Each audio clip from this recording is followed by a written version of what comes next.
Hey, what is going on? Welcome back. Welcome back. Welcome back. You already know what it is. It is, as it always is. The Motor City Cats are back at it. Came to give you stats, not static. Whatever you do, make sure you keep your Lions news pragmatic. We're going to get into some things today because I guess once a cockroach, always a cockroach. Once a duck, always a duck. Once a tiger, always a tiger. As they say, tigers can't change their stripes, and leopards can't change their spots. And you can't teach an old dog new tricks. And there's a lot of things that they say about animals not being able to change themselves. And I guess humans being animals, I guess there is some level of truth to those statements and those comments. There are humans that can change themselves. Um, just like I would say that there are animals that can change themselves. But I believe that the desire to change has to be number one on your list. If you want to change, you can. If you don't want to, you won't. And I feel like the national media is one of those leopards that doesn't want to change his spots, one of those tigers that doesn't want to change his stripes. I'm pretty sure you guys have all heard about what Rob Parker said and what Teddy Bruschi said.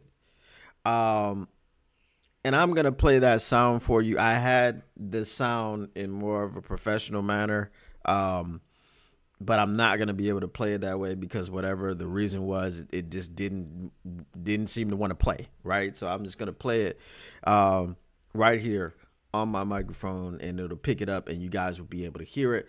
But we're waiting for some people to come on in the chat. Say what up, though. If you are new to the stream and you can't chat, you want to send messages, I have subscriber mode only on. Obviously, it's a race to 1,000. Just trying to get my subscribership up or back up from what I had before.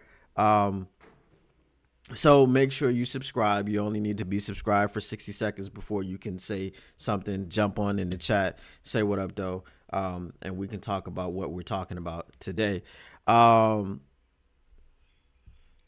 The Detroit Lions are all the rage. The Detroit Lions are all the talk, and people just can't stop talking about the Detroit Lions. People around the national media, people in other locker rooms, fan bases. The funniest thing I saw this weekend after the Lions beat the Packers, I should say, well, not this weekend, but on Thursday, so probably Friday, after the Lions beat the Packers, someone posted on Twitter, a Packers fan who found the Bills Mafia or Buffalo Bills, whichever one it was, subreddit. And he went in the subreddit begging the Bills to beat the Lions because he was so tired of the Lions, and because his team can't do it, he wants the Bills to do it. And also, he's rooting for the Bills, and if the Packers can't go all the way, he wants the Bills to win. And then he also wanted to find any charities that Josh Allen supports so that he could donate. It's that deep. It's that deep for these Packers fans out here. They're looking for charities to donate to for other teams to be able to beat the Detroit Lions. They want to feel like they have some hand in beating the Detroit Lions. Now, look, in the last 20 years, we've owned the Packers. Right? Sorry, the last 10 years, we've owned the Packers. In the last 21 matchups, we're 11-10. So we beat them more often than not. That's just the facts, right? Don't care if it's one more time or two more or 10 more. It doesn't matter, right? Because we were supposed to be the downtrodden team. And even before we were good, we started to dominate the Packers. The last 3 games at Lambeau Field, the Detroit Lions have come in there and left as the victors. So it's like Lambeau Field is our home away from home. If you've been a Lions fan for a very long time, you probably remember not being able to win at Lambeau Field. We just weren't able to do it. Okay? It's just not a thing that we were able to do. I think we went like a very long time. It was like 20 seasons or something crazy like that where we just couldn't get it done. Okay? So we've been getting it done on the regular.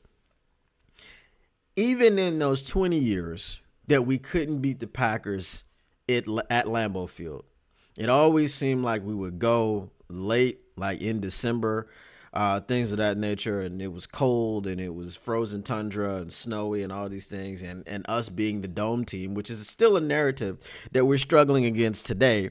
Not that we are struggling against it ourselves, but it is something that the national media is still trying to hold on to, right? So even in these situations, in these times when the Detroit Lions were bad, when the Detroit Lions went 0-16, when the Detroit Lions weren't winning games, I never, ever thought to myself, hey, I need to go out to another fan base and contact them at large, begging them to beat the team that my team couldn't beat because I was just so personally taken aback by a football game. Now, it's not just a football game. We're not just fans, right? I mean, there's emotions involved, and there's, tears of joy, and I guess tears of sorrow and sadness and all these things, right? But for you to sit here and go out of your way to try to contact another fan base and ask them and beg them and plead with them. And this fan base, again, has nothing to do with the actual team, right? Because the team is made up of players and coaches, general managers, front offices, all this stuff has to do with the actual product that's on the field. The fan base, maybe, if you said, all right, home field advantage or how the fans travel or whatever, you may give it. They don't often directly affect what happens on the field. False start here and there. They got to call it burn a timeout because they can't hear it's too loud in the stadium. Those things matter. Great. But the 60 minutes throughout the game that's being played on the football field, those fans that you're contacting on Reddit can't help you. Okay? The fans don't throw interceptions. The fans don't cause fumbles. The fans don't blow assignments on defense. The fans don't do all these things that the human beings on the football field do. Even to the extent that the head football coach, the offensive coordinator, the defensive coordinator, special teams coordinator, they don't do on the field what the players do. Ben Johnson, heck of a coach, gives the plays or calls the plays for the Detroit Lions offense. What does Ben Johnson do after the ball is snapped? Nothing. During the play, Ben Johnson cannot control anything. Jared Goff controls what's going on during the play. Amon-Ra St. Brown, Jahmyr Gibbs, David Montgomery, Tim Patrick, Sam LaPorta, Khalif Raymond, and so on and so forth. Penei Sewell. These are the people that control the game while the play is happening. Yes, after the play, we've got the coaches, we got all this other stuff, right? We got the fans pre-snap getting loud, everything. For you to reach out to some fans, begging them to beat the Detroit Lions as if they are directly going to play in that game is wild. It's wild. And then on top of that, you are not just begging for a win. In order to incentivize these fans helping you win, you're going to donate to a charity that the quarterback of the other team would like you to donate to. That's wild and crazy. So, welcome in TaylorMade Media. Lions and Bills ownerships go back years. William Clay Ford and Ralph Wilson damn near grew up together. Folks on Reddit probably don't know that. Nope. Folks on Reddit don't know much of anything, okay? That's the crazy thing. Also, TaylorMade, I wanted to tell you that Twitter post that you tagged me in, those people that you tagged, like you CC'd me, I really don't rock with them. So please don't do that in the future. Maybe I'll tell you about it sometime.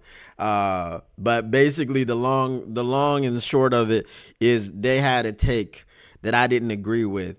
So I made a video and I was talking about the take that they had, and they got really, really upset that I didn't agree with their opinion. So yeah, I don't rock with them. There were, people were coming at me, it wasn't phone calls that were made, but it was like, Twitter DMs and all this stuff, voice, so I was just like, man, whatever. If y'all are so upset, I'm sorry, my bad that y'all don't like the fact that I didn't agree with one of your takes, but I will unsubscribe and never listen to you again. So that's how that worked out. But let me get to this sound that I wanted to play from Rod Parker. We talked about the fans. The Packers fans are crazy. Before we get to that, again, Vikings fans are crazy. Obviously, there was a Vikings fan that was trying to say that in some bizarre world of the football that not all of us watch, some other type of football, that Jared Goff was actually down when he handed the ball to David Montgomery, and therefore that play shouldn't have counted. It should have ended, and the ball should have been turned over to the Green Bay Packers. The players of the Minnesota Vikings, again, and I'm going to keep saying this because we said the same thing about Xavier McKinney. Byron Murphy, cornerback, and I addressed this in the NFC North report. If you hadn't checked that video out, go check it out. But this is after the show. Don't leave now, right? Byron Murphy came out, and whenever you put a microphone in his face, they did it before the game.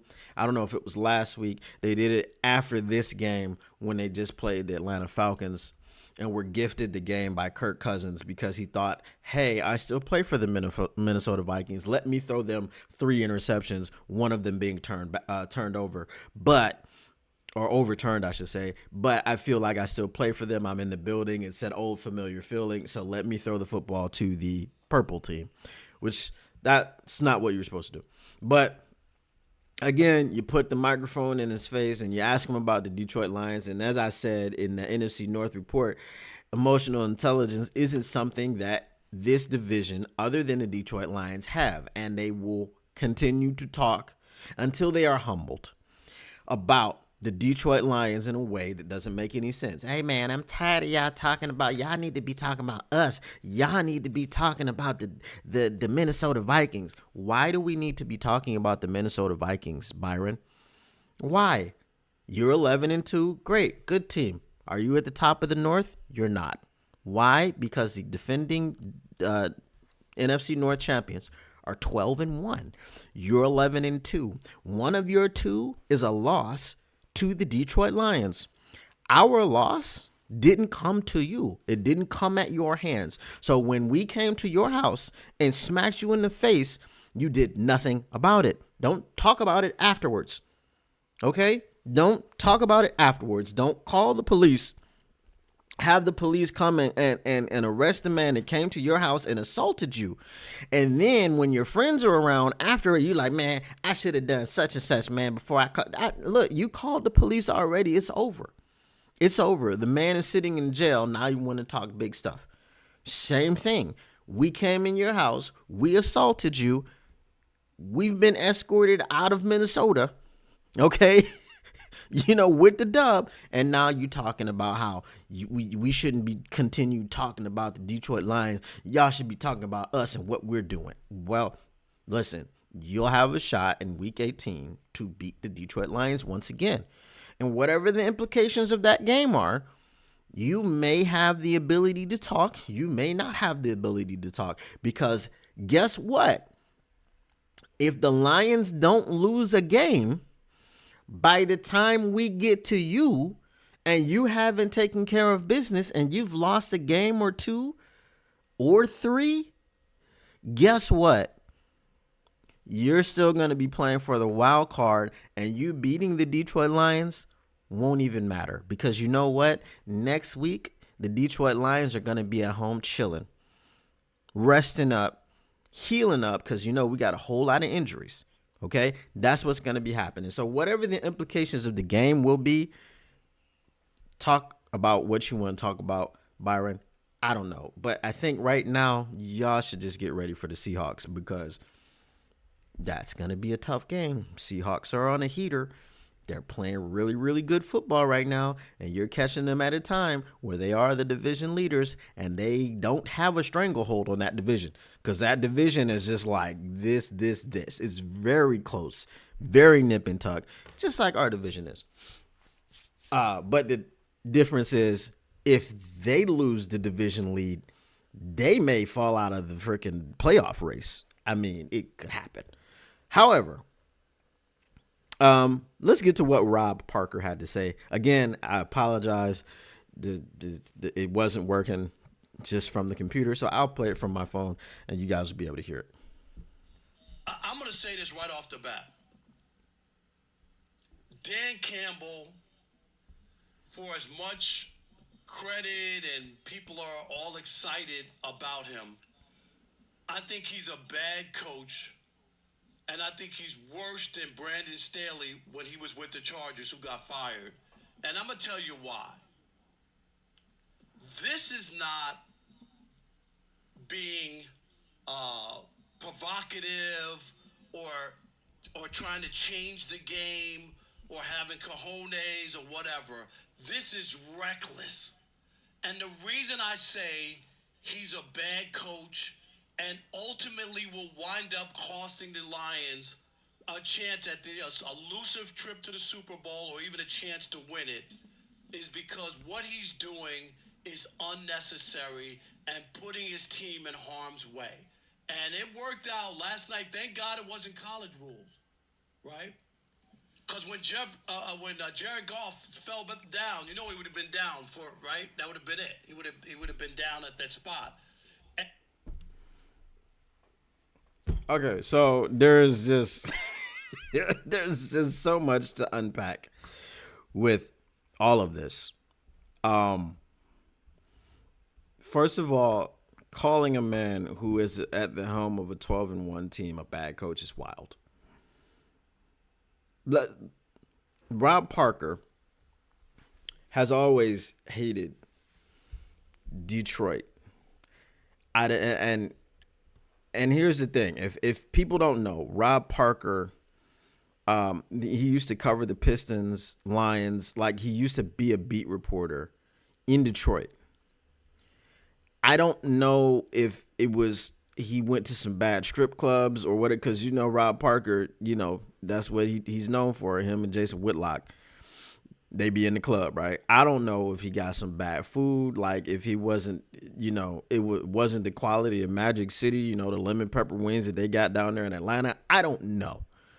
But for whatever reason, Rob Parker has always had a bone to pick with especially the Detroit Lions. Not so much the Pistons, especially the Detroit Lions.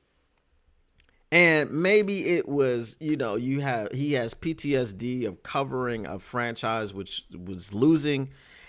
I'm not sure exactly what his deal is.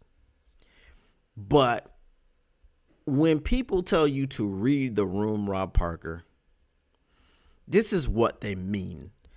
How are you going on this spiel about Dan Campbell being a bad coach? Let's just examine all the things that are happening. The Detroit Lions are 12-1 for the first time in the history of the franchise, and Dan Campbell is the head coach of that team.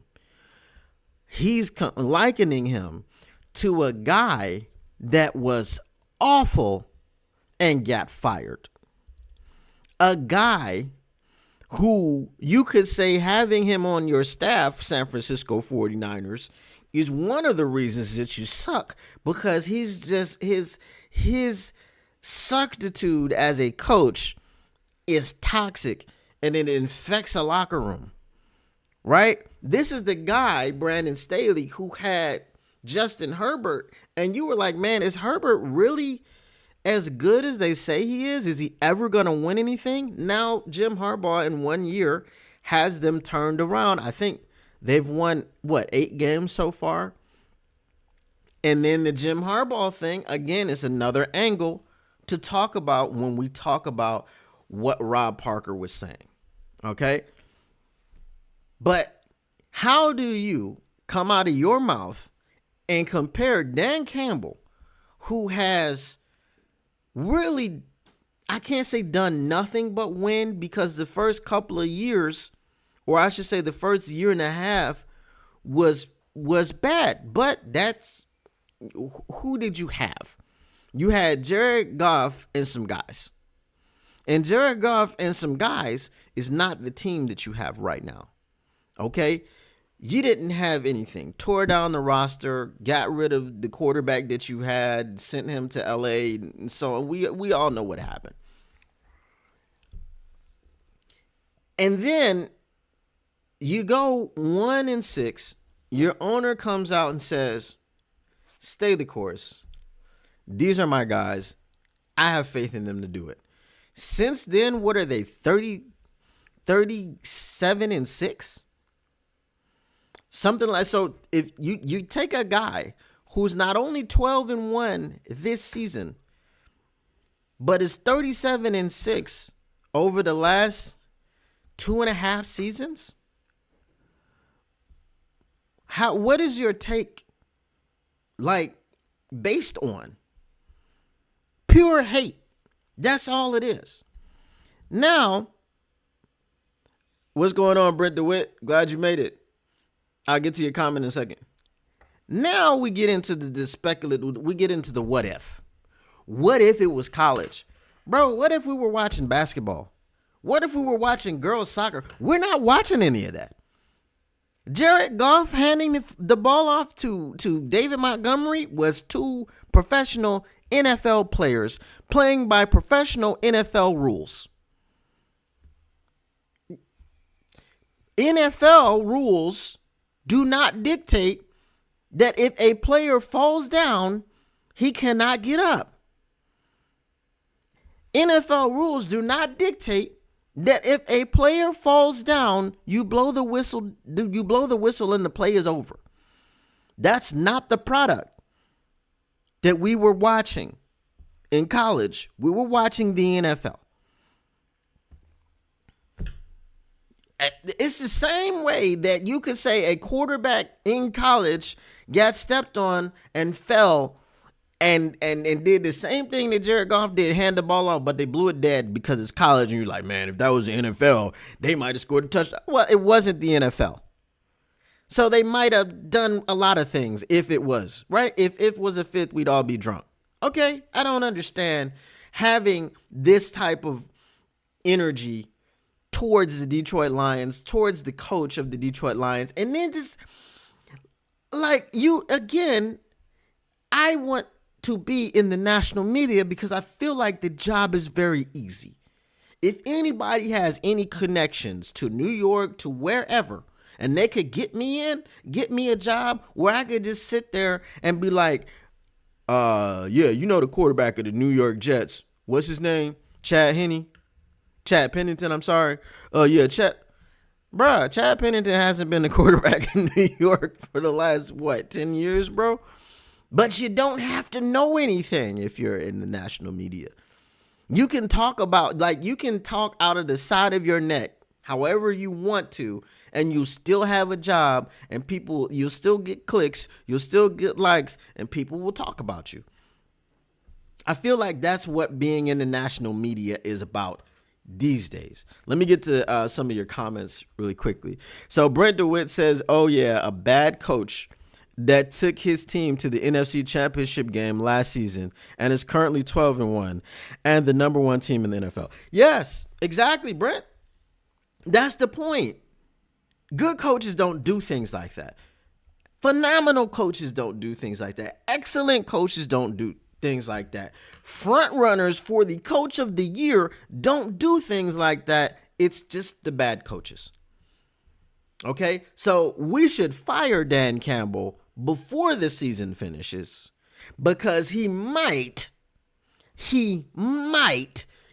get to the NFC Championship and then he might get to the Super Bowl. And when he gets to the Super Bowl, he might go forward on fourth down and they might not convert. And they might lose the game. That's, bro, as I said, I watched Keyshawn Johnson and Joy Taylor and Paul Pierce on Speak talk about you like the fourth down conversions because they worked. But if they didn't work, then you wouldn't like it. Well, damn. Okay, if I was thirsty and you gave me some water, I'd be grateful. But if I was thirsty and you didn't give me anything to drink, I'd still be thirsty. Well, I mean, yeah, that's how things work. It's a 50-50 proposition. If it works, you love it. If you don't, you hate it. But look at the odds. What are the odds that the Detroit Lions will go for something on fourth down and make it as opposed to them going for something on fourth down and not making it? It's like freaking 70%. So if you say 70% of the time we're going to go for it on fourth down and we're going to be successful and 30% we would not be, well, damn, I'm going to go for it every single time because 7 out of 10 times I'm going to make it. 7 out of 10 times I'm going to make it. That's what it is. And then it's like, oh, well, he shouldn't have gone for it on fourth down in the NFC Championship game. Nobody told Josh Reynolds to drop the damn football. Nobody told him to. Didn't he drop it twice? He dropped it on fourth down, and he dropped it on third down, which would have made a very easy conversion. We would have had a first down, or it would have been a very manageable 4th-and-1. No one told him to drop these things. He dropped them. The only thing that you could say that Dan Campbell did wrong in that situation was to trust in his players, by extension, Josh Reynolds, who couldn't catch the football. So we have a problem with a coach going for it on a play. Listen, the 4th-and-1 play, and we'll get to that in a minute, when they went for it inside of their own 30, I hated the play. I was like, man, I didn't hate that they went for it because we're so used to, this is the thing. We watch the Detroit Lions week in and week out, and we are so used to seeing them. What up, though, Lone Spoon? We're so used to seeing them make it that when he lines up to go for it inside your own 30, you've seen this before, you've made it before, and that's not the issue. I had an issue with the play call. But then again, here's the thing. It was called a quarterback sneak by the way that the Packers lined up and they plugged those gaps in. Jared Goff couldn't run the quarterback sneak. So he checked to something else. The play that he checked to was the play that I had a problem with. But after I watched it a few times, that was a good play. You know what happened? Just like Josh Reynolds didn't catch the footballs that were thrown, Brock Wright missed the block. He was supposed to seal the edge. Had he sealed the edge, Jahmyr Gibbs easily would have been able to bounce outside and pick up the first down. And if you look at the play, that could have been much larger than a first down. It could have been a touchdown because of everybody that had crashed down on the inside. That's Jahmyr Gibbs. He doesn't need much to get, once he gets the edge, if you're not in place, ask the Tennessee Titans what happens. 70 yards later, you're looking up and there's 6 on the board. Okay? It's 6 on the board. What up, though, Paul Thomas? Okay? So, Rob Parker, I don't know what you're on. All right. So, before I get to the next thing, okay? Because this is some other BS. Let's get to some of your comments.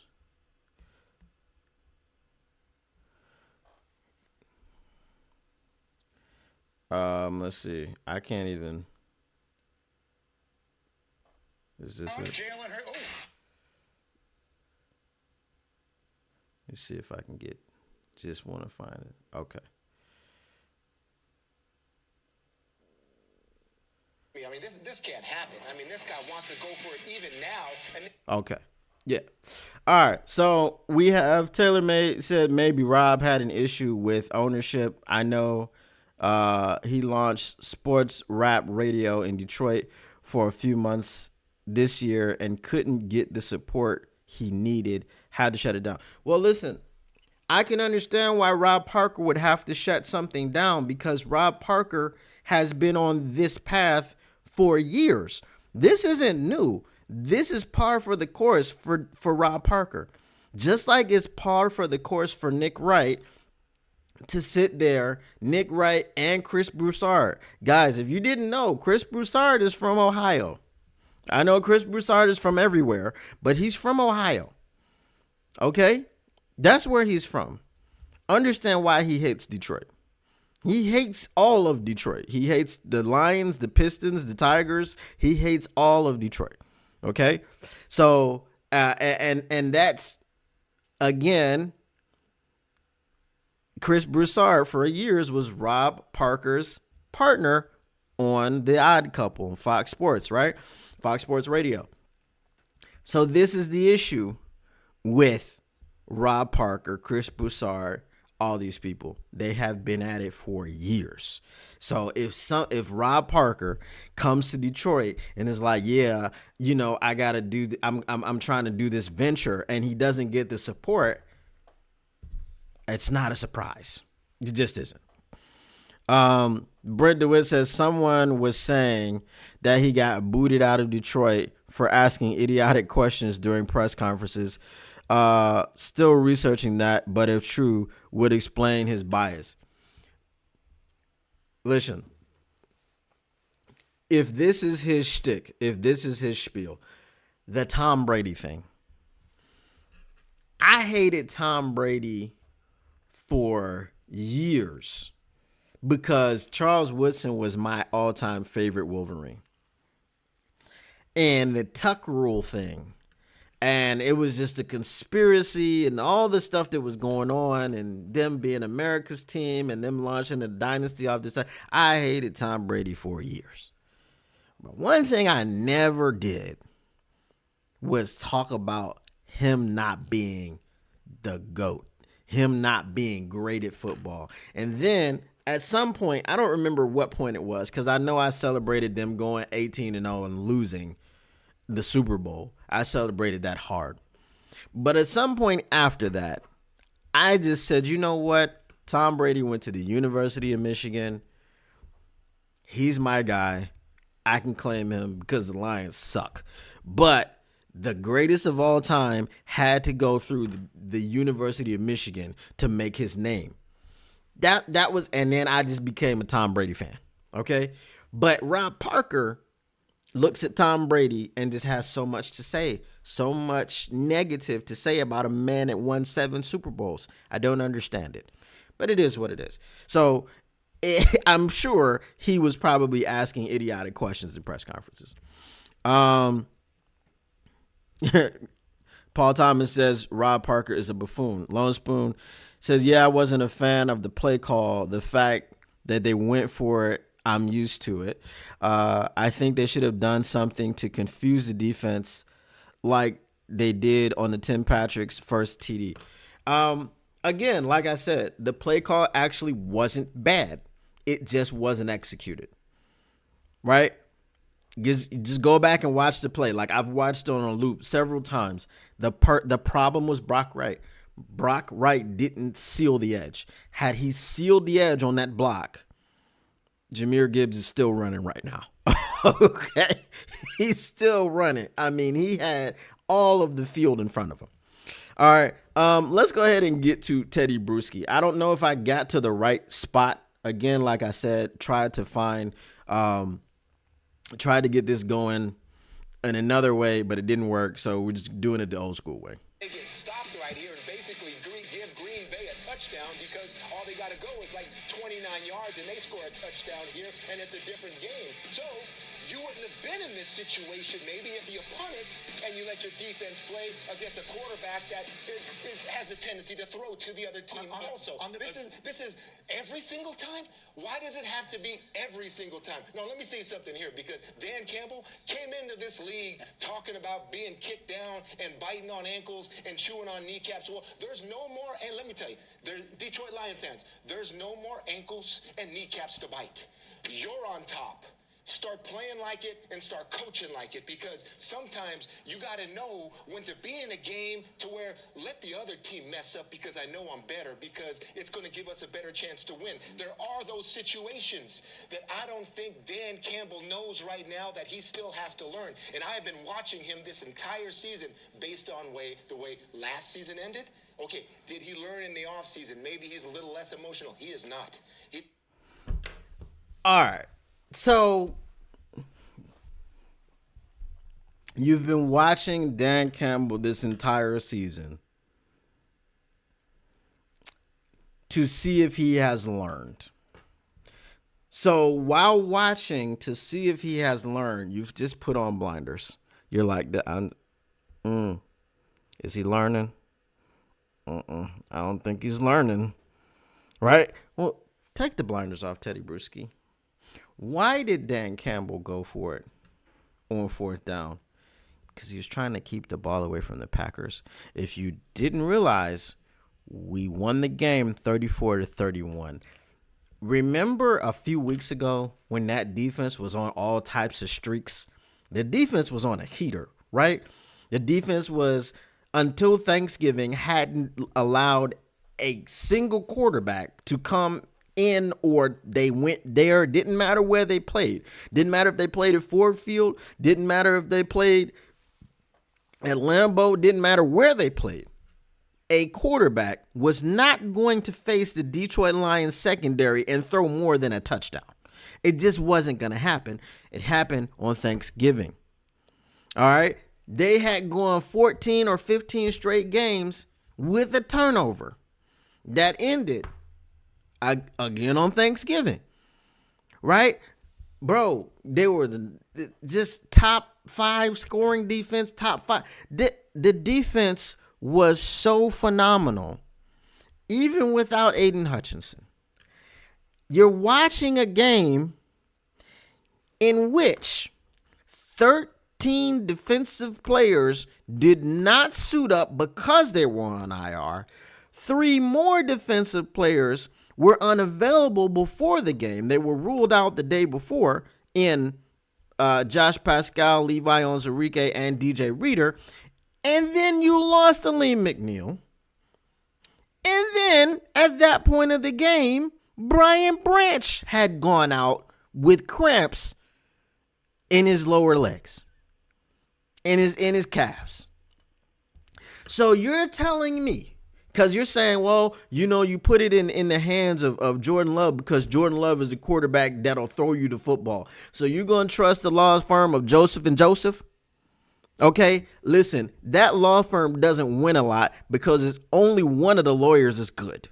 Okay, you got Kirby Joseph, who is the main lawyer. And then you got Brandon Joseph, who got in through nepotism, didn't do that great in law school, barely passed the bar. And he's the guy that just goes and gets coffee for everybody else when they're breaking down the case. All right. When they're putting their case together, Brandon Joseph ain't in the room. He's not contributing. Okay. So you got Christian Watson out there. You got you got Jaden Reed out there who, oh, by the way, didn't have a catch the entire game. Okay. So while Teddy Bruschi has been watching Dan Campbell the entire season, well, he hasn't been watching the damn team. This is what I mean. Like, being in the national media, you just get away with bloviating. You just talk about whatever you want to talk about, and it's just supposed to, like, people are supposed to swallow it. You have no idea what you are talking about. The man came out after the game and explained the thinking behind going for it on 4th and down, on 4th and 1, while they were in field goal range already. And it was simply, we didn't want to give the football back to Jordan Love and the Packers. Someone said, and I forget what show it was on, but it was someone in one of the chats. He said, it feels like this is a game, and this was before the game was played. It feels like this is a game that whoever has the ball last wins. I feel like Dan Campbell understood that. I feel like the team understood that. I feel like Jared Goff and that offense were happy that Dan Campbell had the trust in them to go and win the football game. I think that because Jared Goff said that. So he has done this all of the time that he has been here. He has put his trust in his players. Even last year, when we had bad defense, he told us he had trust in the defense. He had no reason to trust that defense. But the reason that he did is because he knows what he coaches. He knows what these players can do. He knows what these players have been through. He understands them. He has the pulse of the locker room. This is a fantastic, phenomenal coach. This is the best coach we've ever had in Detroit. Dan Campbell, MCDC. Why do you think I call myself MCDP? I mean, it is, my initials, but why? Right? Because I want to be like Dan Campbell, right? Like, I want to partner myself with Dan Campbell. I am a Dan Campbell fan. There's no more kneecaps to bite. There's no more ankles to bite. Why not? Why not? As long as there's a Super Bowl to be won, there's an ankle to be bitten. As long as there is a Lombardi to hoist, there's a kneecap to be bitten. Right? As long as there is a champion to become, there is a chunk to be taken out of your opponent. That is what that is. Let me get to some of your comments. So Brent DeWitt says, I am a 4th and 1 run Montgomery guy. Hey, that's not a take I disagree with. Here's Johnny says 12 and 1 for sure. TaylorMade Media says Brewski's got a fair point. Of course, he played under Belichick forever. I'll get back to that one. Brent DeWitt says, I think it was all about minutes on defense. MCDC wanted to keep his depleted defenders off the field as much as possible. 100%. That's what he said. I mean, when you got guys showing up with a, hello, my name is Jamal. Hello, my name is Kwan. Like, bruh, we got these guys at the beginning of the week and threw them in there on Thursday. Jamal Adams was in Dallas working out, staying ready for his next opportunity, and got the call from AG but missed it, and then had his dad and his agent were blowing up his phone like, AG is trying to call you. He comes in, gives the press conference. The next day, he goes to practice as a linebacker. He is an all-pro safety, a former all-pro safety. He goes to practice as a linebacker. He's number 25. He's starting on defense on Thursday. I don't think people are like, this is the thing. This is the problem I have with the national media. Just study. Just know what you're talking about. I don't know if you guys saw the video, but it was a bit of a rant, and I said, and just before I do that, let me get to your comments. Paul Thomas says, going right side over Penei Sewell, that's our highest probability play to get 1 yard, and we did that. We got 7 yards, 100%. Greasy Monkey, what up? MCDP, what up, Greasy Monkey? Said, ain't nobody laughing about the biting kneecap speech now. Half the NFL missing kneecaps. At least 12 people are walking around missing kneecaps. There's only one that ain't missing kneecaps, okay? We had 13 fights. We won 12 of them. All right? But again, so it was a bit of a rant. But I was watching Nightcap, Shannon Sharp, Ocho. So they start off by giving Detroit their props and all these things or whatever the case may be. And then Shannon Sharp says, I was really impressed with the Packers because, it was a short week. Usually, you play on Sunday and then you're just doing a bunch of walkthroughs and, it's not really heavy practice because you played on Sunday. Your body is not really acclimated to, it ain't really back recovered. And Shannon, what are you talking about, bro? You did the damn nightcap on Thanksgiving. Both of those teams played on Thanksgiving. How is it a short week? So how are you watching this football game? You're coming from a place which is not informed about what you're watching. Man, it's like the people, they don't even watch the football games. They just have talking points. I have Game Pass. I can watch every game in 40 minutes. Bro, I think it's NFL Pro, NFL Plus, right? NFL Plus Pro, whatever the case may be in the States. Get that thing and watch the game in 40 minutes. Do something. Prepare yourself. You know you're going to talk about the game. Just watch it the night before. Don't watch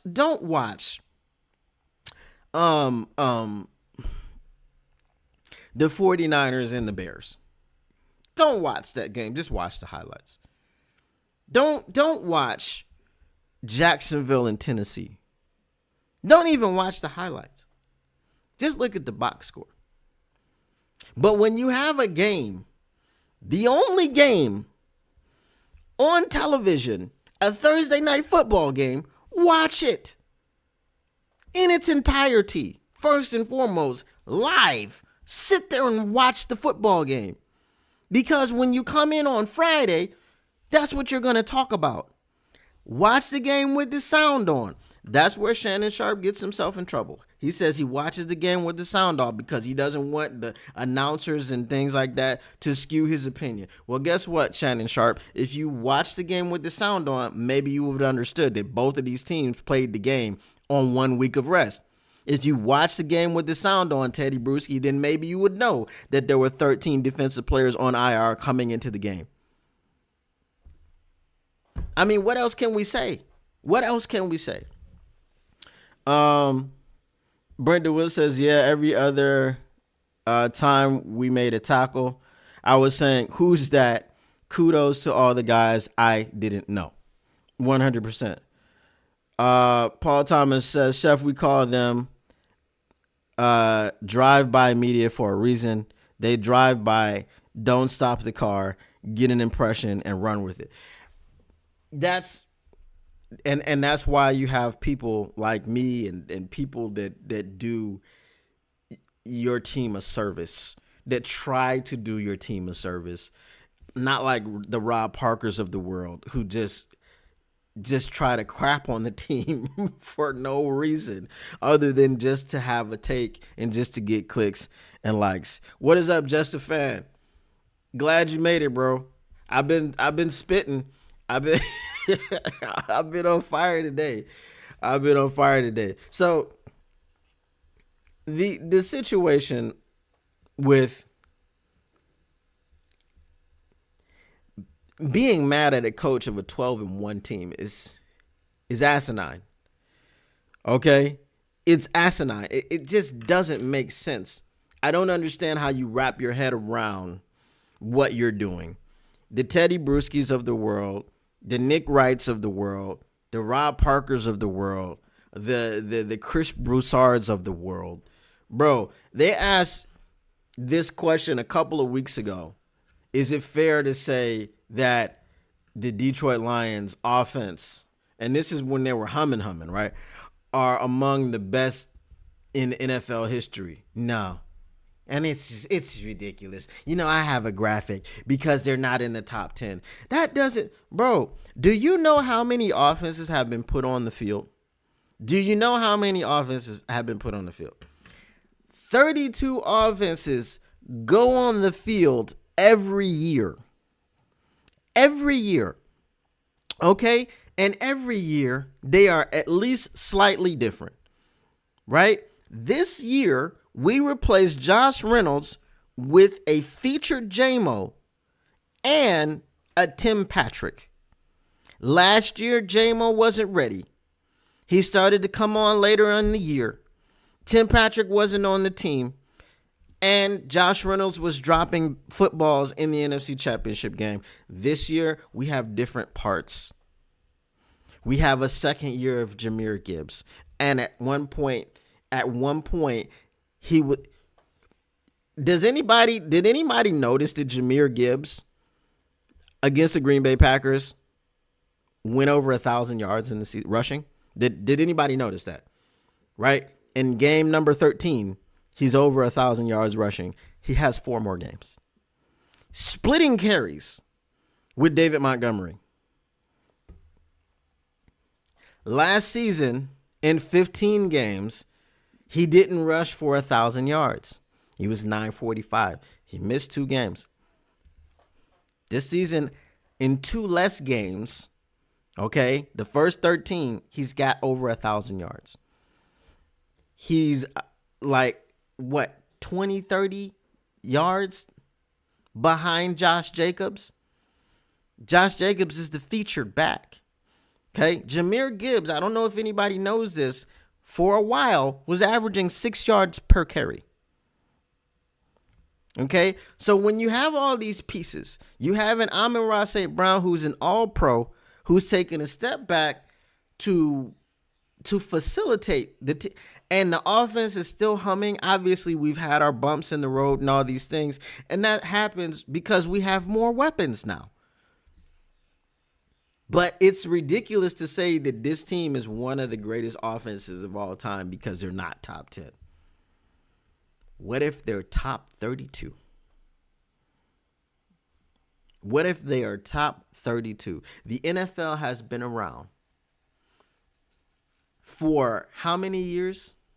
The NFL in itself. We're on damn near Super Bowl 60. So let's just say 60 years. What's 60 times 32?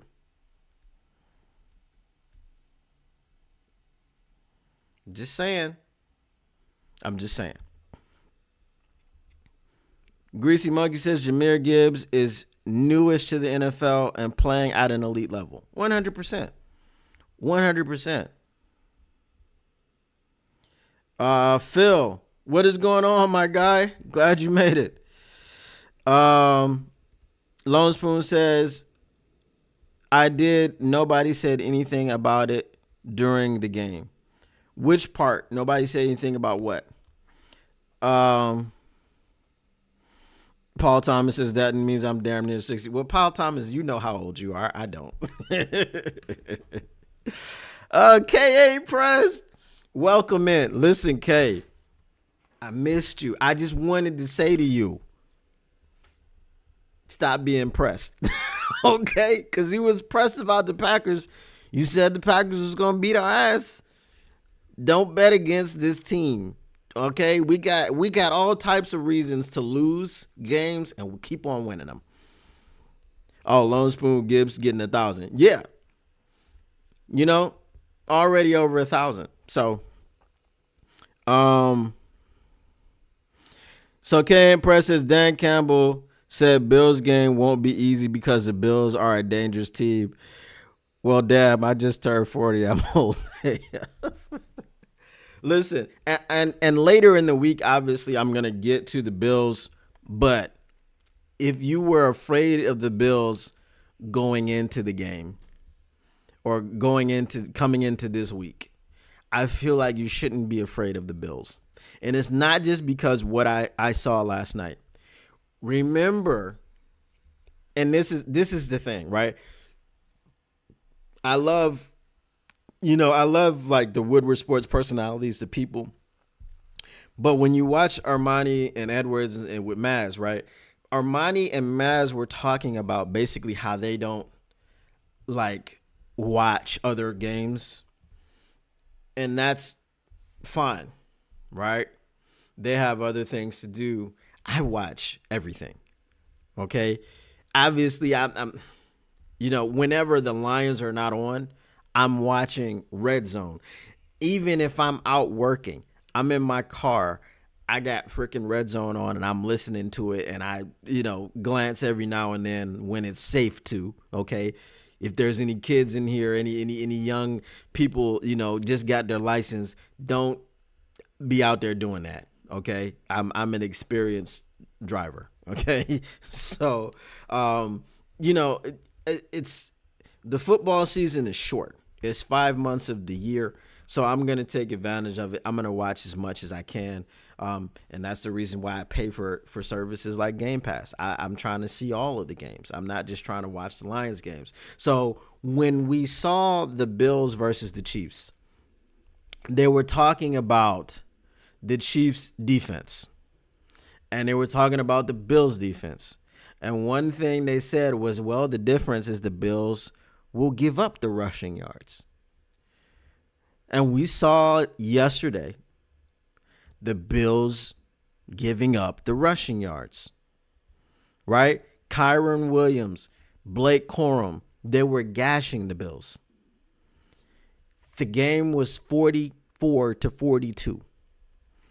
It may be another shootout because of all the injuries that we have. Now, Dan Campbell addressed the injuries.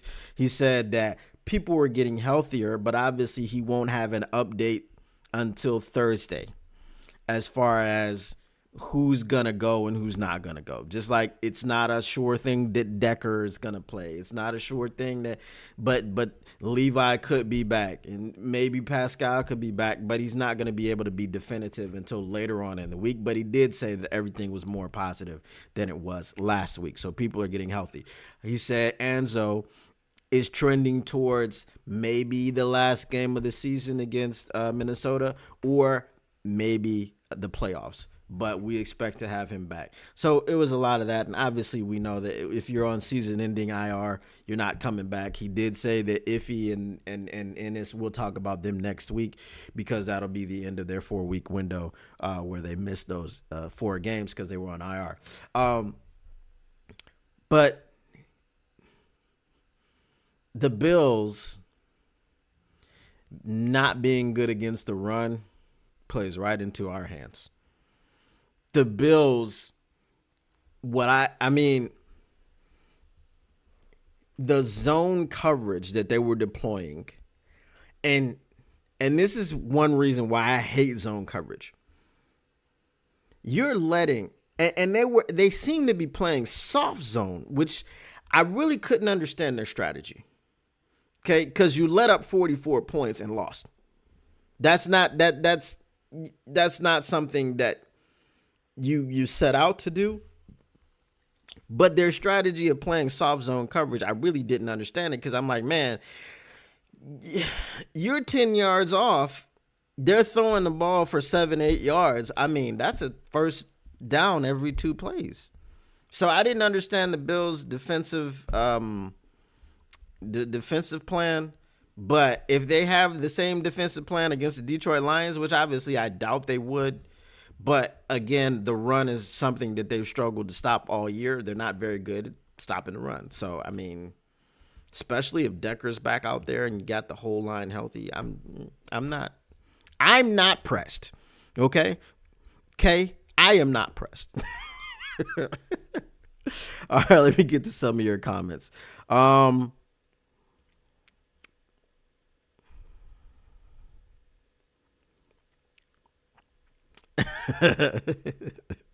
right, Paul Thomas says Armani is typical mainstream media, sort of clueless about a lot of things, but thinks he is great.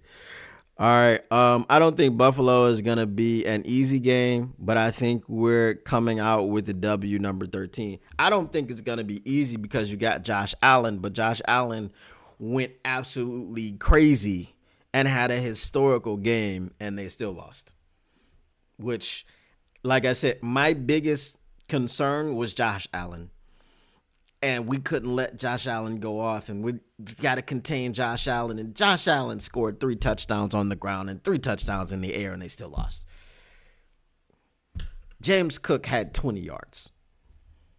So, they abandoned the run very early, and they put it all on Josh Allen's shoulders. Now, our defensive line is not what, it was at the beginning of the year, but you get DJ Reader and Aleem back.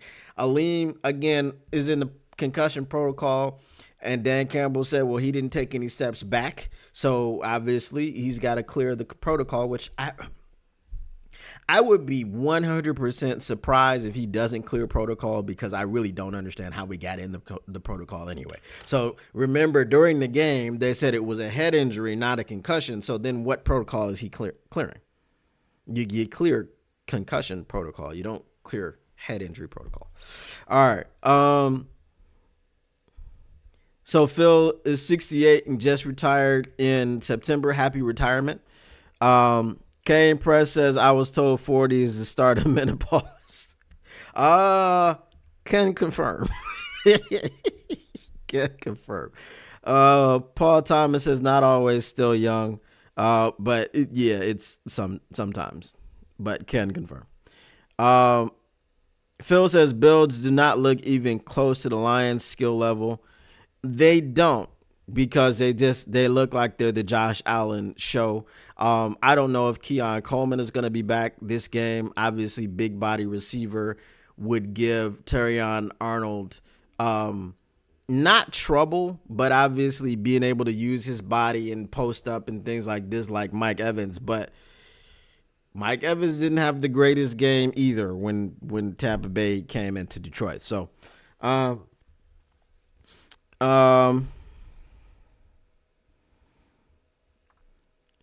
so Kay and Press says, Phil, I'm gonna hold you to that because Bills are a good team. I'm telling you, Kay, just stop being pressed. Stop being pressed. You've been calling for that ass whooping for 2 weeks now. No, 3. I think. I don't know if you said the Bears were gonna beat us, but I know you said that the Colts were gonna beat us, and you said that the Packers were gonna beat us. Just, I think you just gotta let the SOL roll off your back. We ain't the same old Lions. This is the brand new Lions. All right. Getting pregnant past 40 could be dangerous, though. Yes, I've heard that. It's not safe, apparently. I'm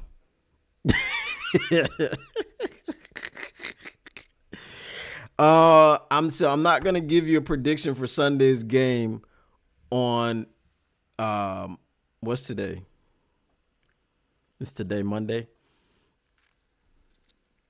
Today's Tuesday where I'm at. Okay, yeah. So I'm not gonna give you a prediction for Sunday on Monday, but later in the week, maybe Wednesday, maybe Friday. Like I said, I like to have Easy on when we break down the games.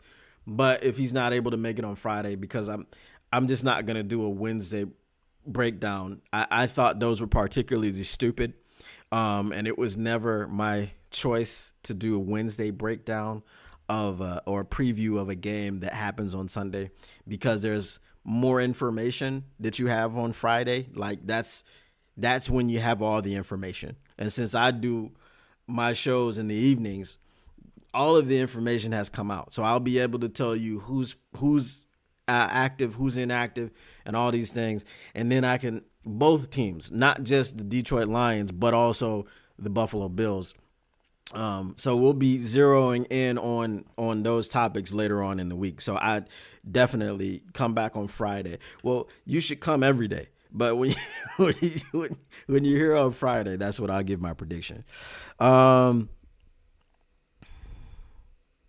That's right, Paul Thomas. You are correct. So Lone Spoon says, have to maintain containment. If we do that and run the ball, well, we will be okay with the Bills. Vikings and Bears are looking for revenge. You know what? The Bears, I listen to. I'm sick. Okay, I guess you can call me a sick person. I listen to the Bears podcast every day, just to drink of their tears. Okay, I'm just entertained by the complete and utter dysfunction that is going on in Chicago right now. The Bears aren't looking for revenge. The Bears right now can't even tie their own shoes. Okay, they're trying to figure out what's going on, who's going to be the next head coach. Thomas Brown came out and they were like, this dude can't be the head coach because, I mean, you can't get beat 38 to 13 in your debut and get outgained in the first half 320-4. Like, so the Vikings are the only team. They just keep talking. And again, the talking. Now, if you guys didn't hear, Tucker Kraft was talking all that stuff. He was going to put his hands on people. He was going to do this. He was going to do that. Tucker Kraft comes out afterwards and he's like, yeah, I'm not going to talk anymore. We're just going to focus on our guys in our locker room. And we're just, sound like you got humbled, bro. And you shouldn't have been talking in the first place.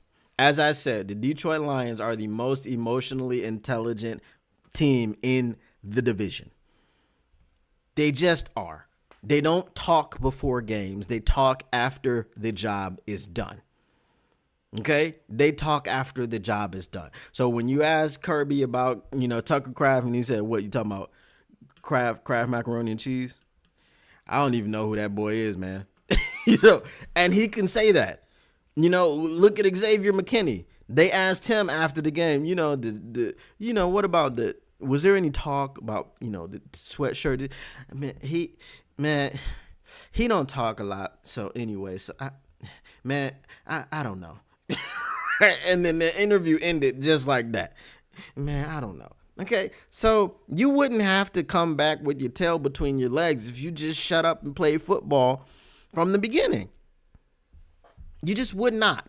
That's the way it goes. If you shut up and play football, okay, then you let your pads do the talking. Once your pads have spoken and you come out with the sweep, like we have, then you have free reign to talk. If you can't do that, then as I've said before, in the immortal words of Eddie Murphy, tell the Packers, the Bears, and the Vikings that I said, have a Coke and a smile and shut the F up.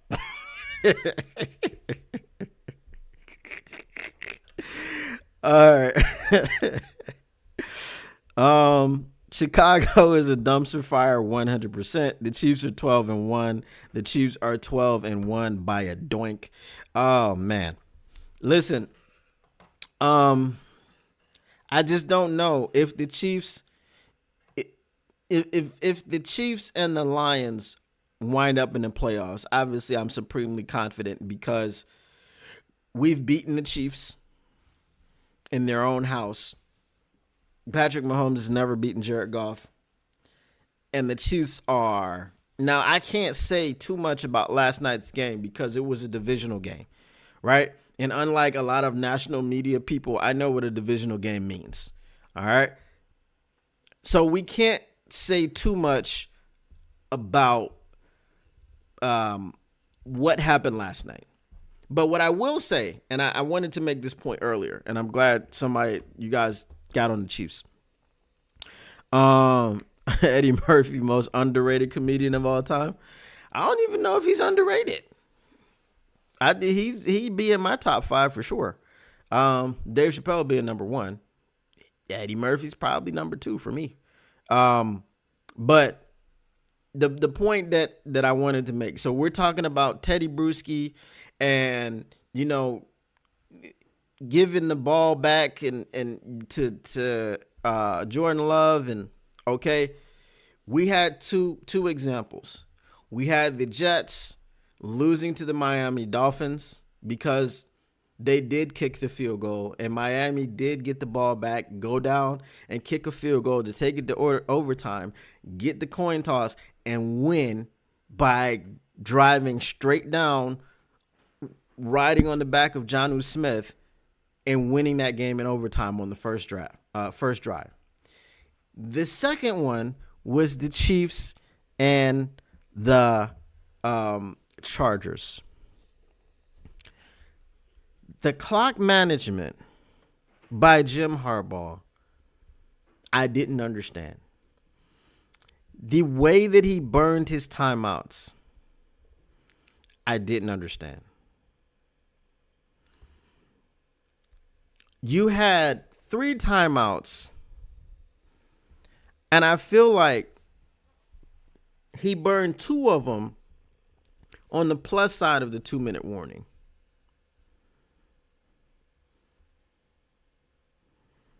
Now, Jim Harbaugh has been coaching for a much longer time than I have. I did some brief coaching stints in Qatar and in Denmark, and I'll, talk to you about those at another time if you guys want to hear about them. But I didn't understand what he was trying to do by essentially burning all of his timeouts early. It's Patrick Mahomes. If that's me, I'm keeping my timeouts. I'm going to go to the minus side of the 2-minute warning, and I'm going to try to stop them from getting a first down. The plus side of the 2-minute warning only gives you an opportunity to do anything if you stop them on that side. If you don't stop them on the plus side and you've got 1 timeout on the minus side after the 2-minute warning, then you put your defense's back directly up against the wall. Right? Directly up against the wall. So you could even go, all right, after the 2-minute warning timeout, you got 4 timeouts pretty much, okay? After the 2-minute warning timeout, it's 1st and 10. Maybe they go to 2nd and 1. They get 9 yards. All right, I'm not taking a timeout. I'm going to let you burn whatever, the 40 seconds, okay? Then we're going to go to 1:20. And then now people may be a little bit more focused. We've got 1:20, okay? We've got our 3 timeouts. We got to stop them 3 times. We can stop the clock 3 times.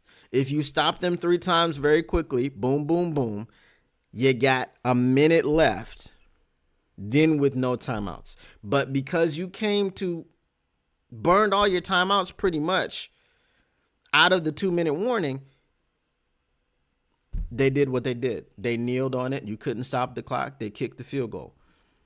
Should they have missed the field goal? Possibly. Possibly. I mean, that was a miracle doink. But again, I think the mismanagement of the timeouts allowed that to happen. That's just me. I don't know if you guys agree. Brent DeWitt says Robin Williams. That's your number 1.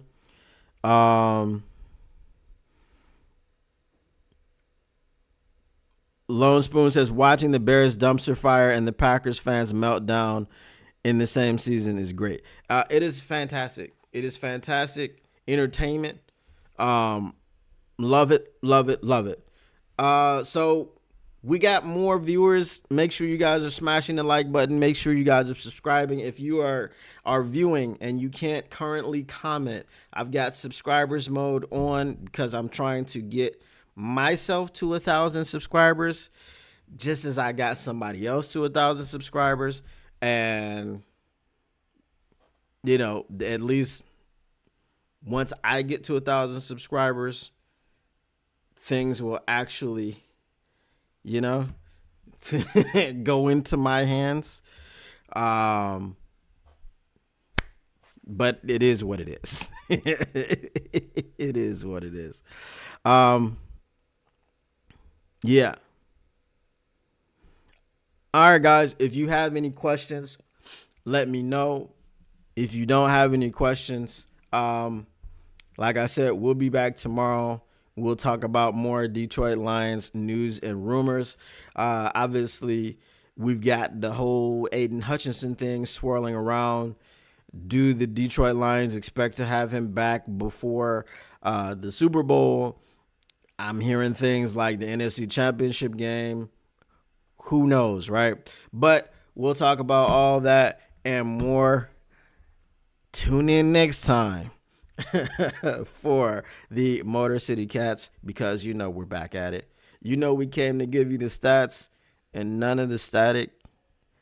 And whatever you do, even though I can't tell you what to do, I mean, if you want to take it from me, I think you need to keep your Lions news pragmatic, because if you don't, you're going to have people like Rob Parker and Teddy Bruschi giving you your Lions news, and I'm pretty sure you don't want that. But anyway, we are out of here.